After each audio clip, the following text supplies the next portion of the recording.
Oke, kita akan mulai untuk membahas tentang geopolitik yang ada saat ini tentang Rusia lawan Ukraina. Oke, untuk saat ini kita ada ahli dari geopolitik namanya Pak Willy tentang hukum internasional tentang Rusia dan Ukraina. Kalau menurut Pak Willy sendiri, Rusia dan Ukraina ini gimana? Apakah ini akan terus berkepanjangan? Apakah itu akan berdampak krisis kepada kita negara-negara berkembang ini?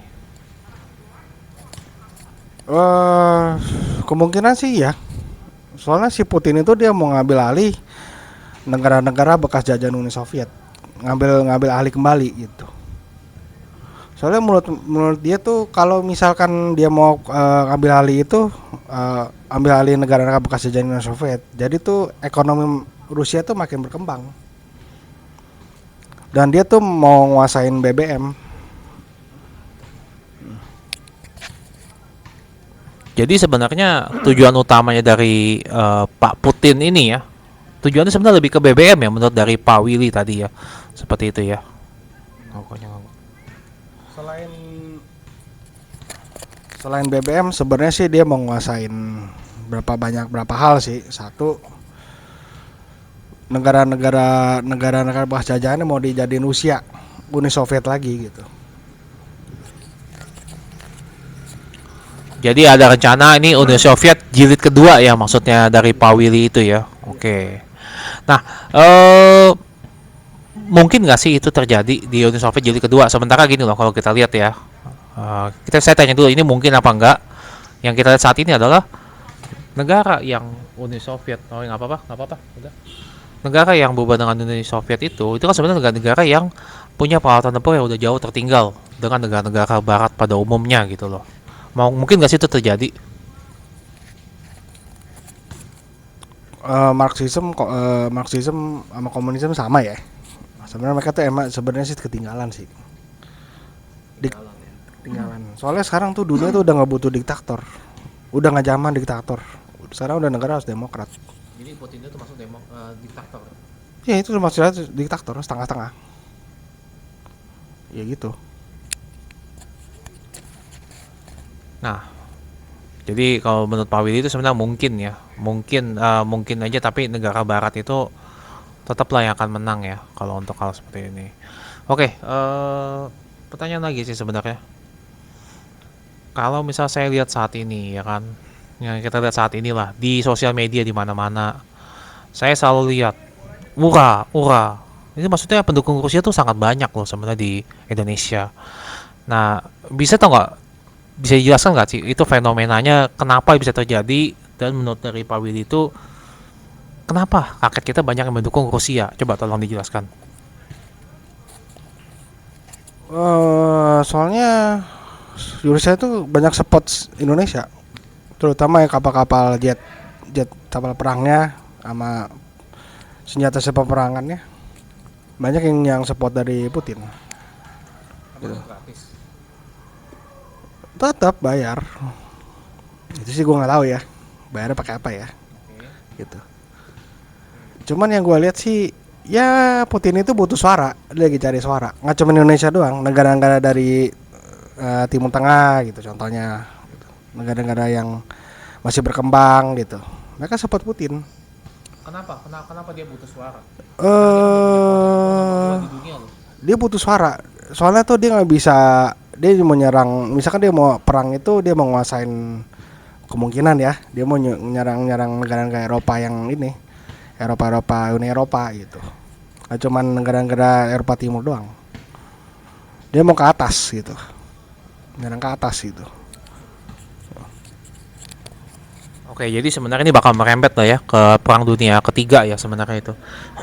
Tapi satu hal yang saya lihat, eh apa motif motif ya kita ngomong motif dari Presiden Putin ini untuk ya kita ngomong dia menjajah atau menyerang negara-negara Eropa lah, Uni Eropa. Apa motivasinya atau motifnya lah seperti itu?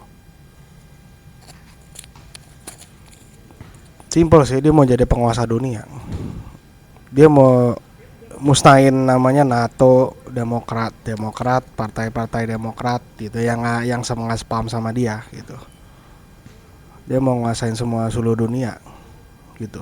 Soalnya di pihak-pihak dia tuh ada kayak China, Korut, dia pasti dukung dia gitu.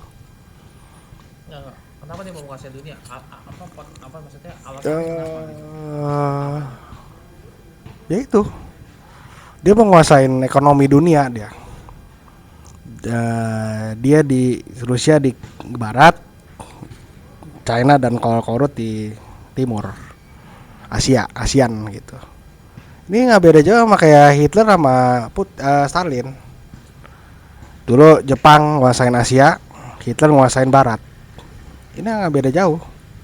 Makanya nanti bakal ada keributan dunia, perang dunia ketiga. Ini udah kelihatan. Awal-awalnya perang dunia ini. Oke, dari menurut Pak Willy sebenarnya ini bakal terjadi perang dunia ketiga. Oke, kalau yang kita pelajari tentang sejarah ya, ini kalau saya nggak salah, perang dunia pertama itu, setahu saya ya, mungkin salah, mungkin benar ya kan. Perang dunia pertama itu sebenarnya lebih ke memperebutkan wilayah yang saya tahu.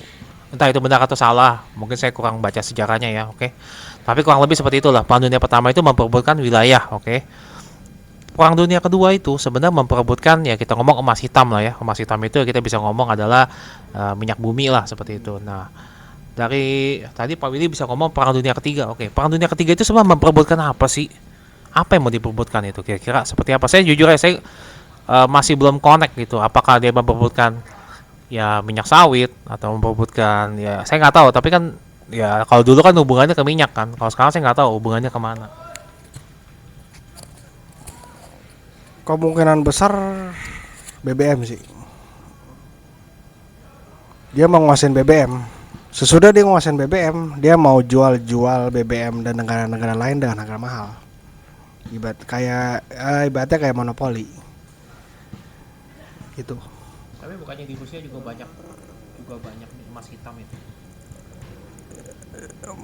Enggak, dia mau kalau dia sih ada banyak, cuman dia nggak mau ngeluarin. Tunggu BBM-nya udah mulai berkurang, susah dicari, baru Rusia ngeluarin dengan harga tinggi. Kemungkinan begitu ya. Gitu. Cuman yang gue tahu sih yang support sama dia kan Timur Tengah kan, yang support BBM.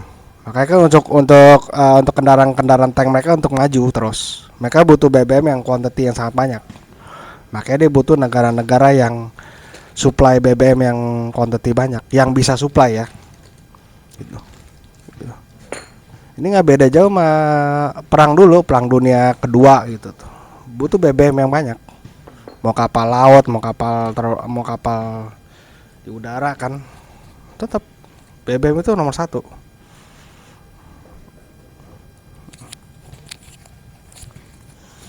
Jadi untuk masalah BBM ini bakal jadi masalah sepanjang sejarah ya sebenarnya itu ya. Cuman yang jadi pertanyaan saya sekarang kan kalau kita lihat nih ya, kita lihat di era-era sekarang ini semua udah mencari energi alternatif. Oke, kita ngomong mungkin salah satunya nuklir lah ya, kita bilang energi nuklir. Dan yang kalau saya lihat juga sekarang ini kan udah pada mulai beralih nih kita ke kendaraan listrik.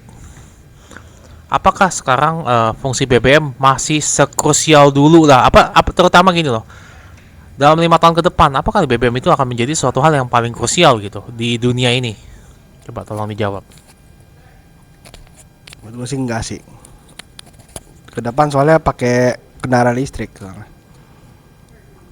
Kenapa? Soalnya Elon Musk itu udah mulai ngembangin mobil-mobil listrik. Satu lagi AI itu, AI juga bertanggung jawab sama mobil-mobil ke masa depan. Jadi BBM itu mulai berkurang. Bahkan nanti BBM itu nggak ada sama sekali.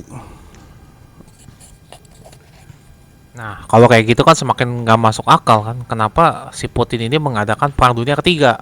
Pertanyaan saya itu loh. Kenapa dia mengadakan perang dunia ketiga sementara sebenarnya peranan BBM itu sebenarnya udah nggak krusial dulu gitu kan. Kalau dulu kan kita semua pakai BBM, pesawat BBM, kapal BBM. Ya mungkin kedepannya tinggal pesawat terbang doang kali pakai BBM. Tapi kayak pesawat laut semua mungkin pakai Mungkin pakai listrik pesawat laut, mungkin ya, saya ngomong mungkin, mungkin bisa iya bisa enggak gitu loh. Tapi kan udah pasti energi fosil ini akan makin lama berkurang seperti itu. Nah, dari pendapat Pak Willy, apa alasan dibalik Perang Dunia Ketiga ini? Kalau misalnya ada rencana seperti itu.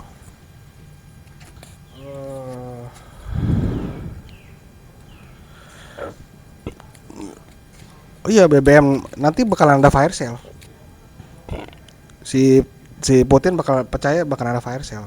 Kalau terjadi fire sale, itu dia untung gede.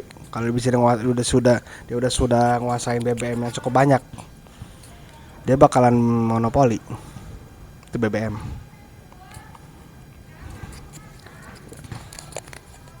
Oke, berarti yang saya tangkap ini adalah BBM ini akan masih dibutuhkan lah ya dalam 3 sampai 4 tahun ke depan lah ya, seperti itu maksudnya kan.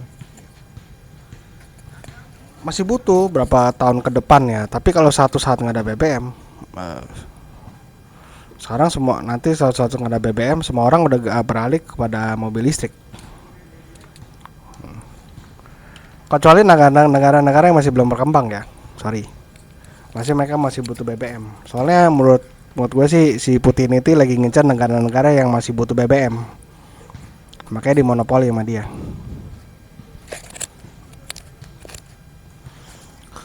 Oke, baik kalau gitu kita udah tahu ya, berarti motivasi dari peperangan kali ini sebenarnya lebih banyak ke BBM lah ya. Ya, oke lah kalau kayak gitu. Makasih buat Pak Willy sudah memberi masukan dan arahan-arahan tentang mengenai apa yang ada di perang saat ini.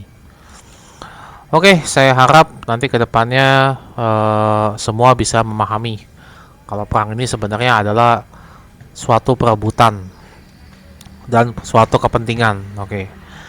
Oke, paling itu aja dari Pak Willy. Mungkin ada sepatah dua patah kata sebelum kita mengakhiri video ini. Tetap percaya sama sayap kanan, jangan sayap kiri.